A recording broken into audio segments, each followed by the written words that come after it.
These are the latest pictures from the Syrian city of Raqqa, where the US-led coalition's long fight has now come to an end. But, as you can see, it has left wide-scale destruction. President Trump branded the liberation a critical breakthrough, adding the campaign against ISIL will soon enter a new phase. Well, for more on this, RT's Nikki Arendt now joins me live. Hi there, Nikki. So, what has been the response to this idea of a new phase?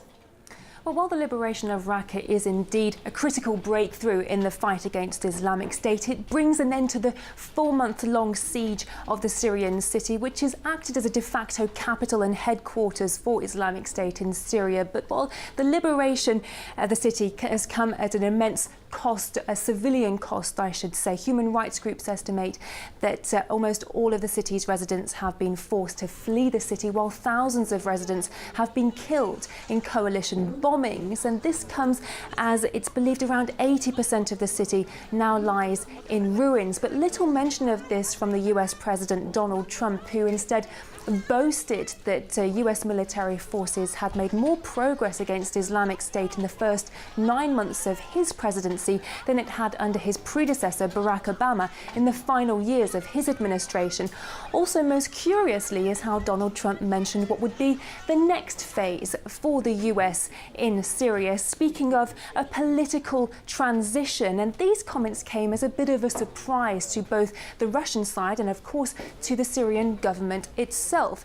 Earlier today, the Russian Foreign Minister Sergei Lavrov was asked for a response. When we hear about the new US line in Syria, which establishes local councils on sovereign Syrian territories, this raises concerns.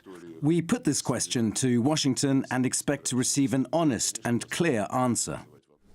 Now, the Russian Foreign Minister also mentioned serious concerns over the role of coalition forces in the Raqqa liberation campaign, in particular cases where ISIL fighters were able to leave the city of Raqqa without resistance, enabling them to go on to fight Syrian government forces in other parts of the country. So while the recent victories over Islamic State are indeed a milestone in the fight against the terrorist group, it has raised serious concerns over what the true role of US forces in Syria really are. Indeed, RT's Nikki Arendt, thank you very much.